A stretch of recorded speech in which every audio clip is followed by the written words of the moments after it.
Assemble! Stay dandy, baby.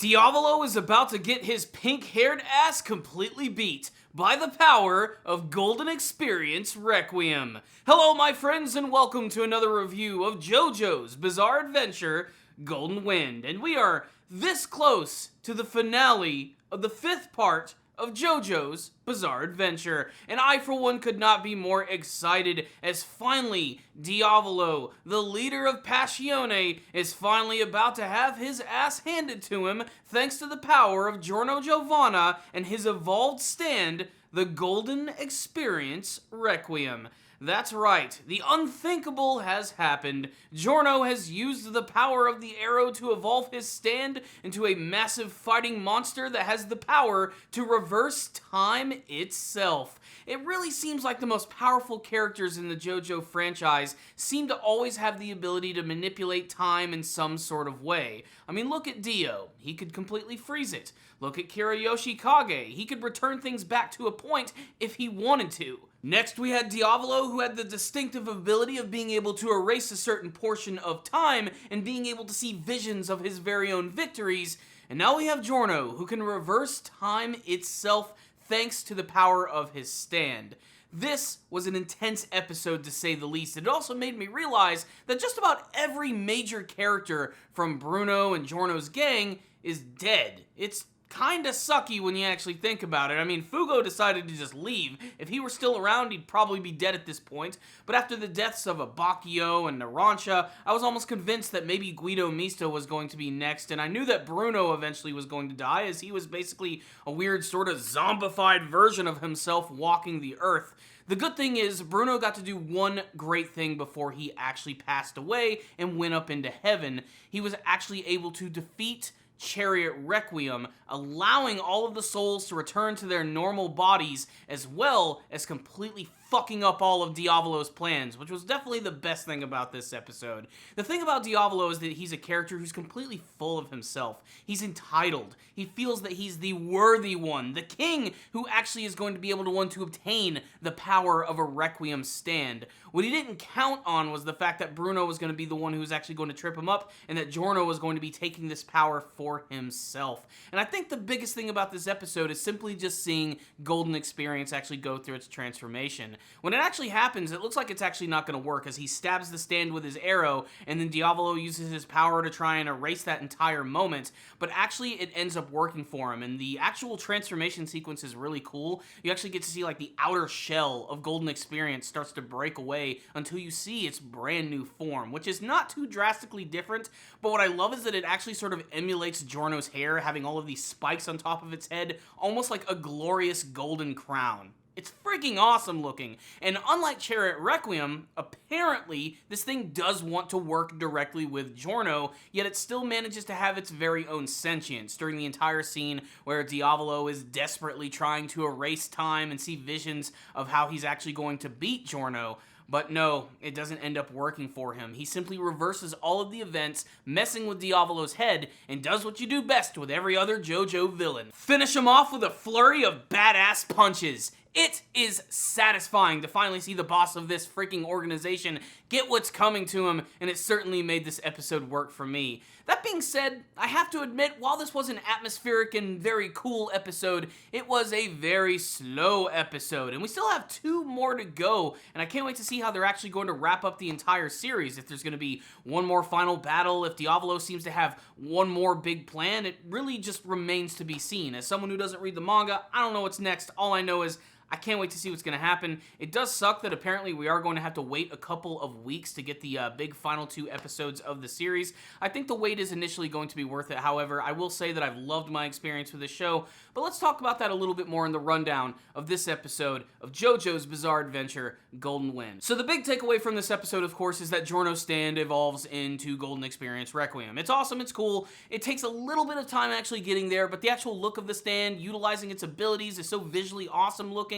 And of course the big final attack where he is just destroying Diavolo is incredibly exciting, but really that's kind of all that really happens in this episode outside of the major death of Bruno Bucciarati, which in typical JoJo fashion is over the top as hell. You literally see his soul ascending into heaven as he's surrounded by chubby little cherub angels. It's over the top, but honestly, it works in a show like JoJo, and to be honest, it wouldn't be the first time that we've seen a death scene like this in the series. It reminds me of Stardust Crusaders, of seeing a lot of the major characters, in particular Abdul and Iggy, when they actually died for the first time and you see their souls going up into heaven and everything. It's just the same sort of style that the show is known for. Whenever a character dies, they just always do it in a super stylistic fashion, and honestly, that's just how the JoJo series works.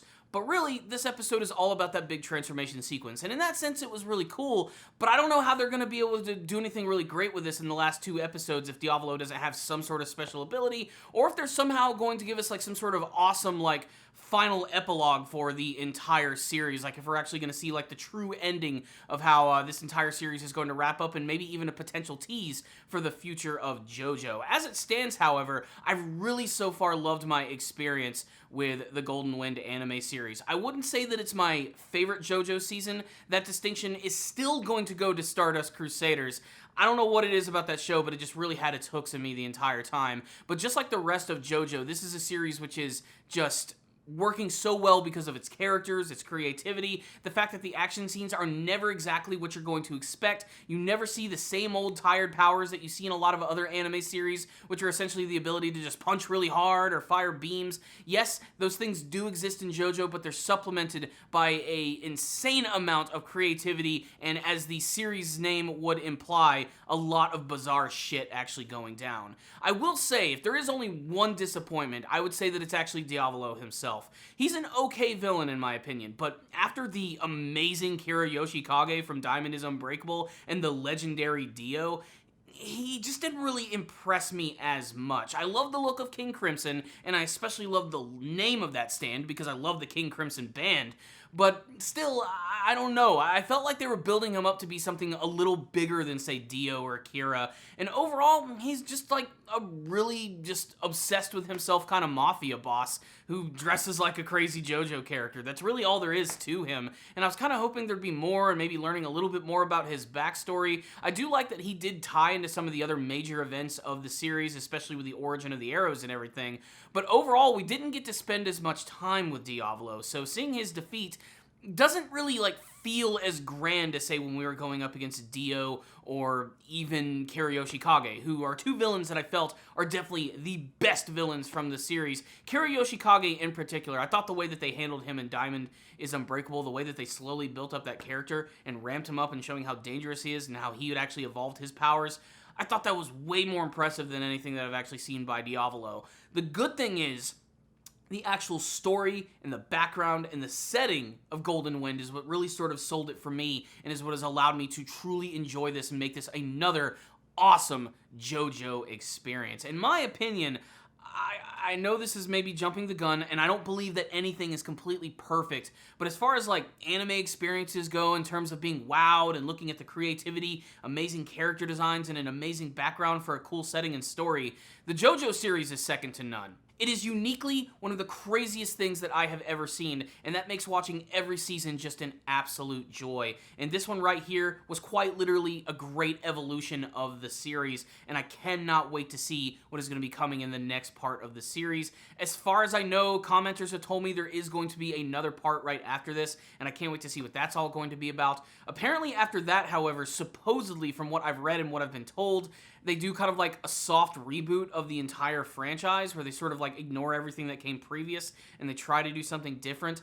I'm not sure how I feel about that yet. If they even get to that in anime form, I'll have to wait and see. But for what it is right now, I'm still loving the franchise and I'm still very excited. And this episode was incredibly exciting, which is why I'm going to give it a 4 out of 5. Not a perfect episode, a little slow in my humble opinion, but still, a 4 out of 5 is pretty damn solid. And so far, this entire series has been a lot of fun. Can't wait to see how it's all going to wrap up. But you heard my thoughts on the episode. I want to hear yours. Tell me what you thought about this episode of Golden Wind. What did you think about Giorno's stand going through a big evolution? Do you like the look of it, the powers, what's going to happen in the big battle between him and Diavolo. Tell me what you thought about this season so far before we head into the big final 2 episodes of the series. How do you compare it to some of the previous seasons of JoJo? Basically, let's have a discussion about this episode and the entire franchise in the comment section below. So thank you guys for watching this review. Please subscribe to the channel for more anime reviews,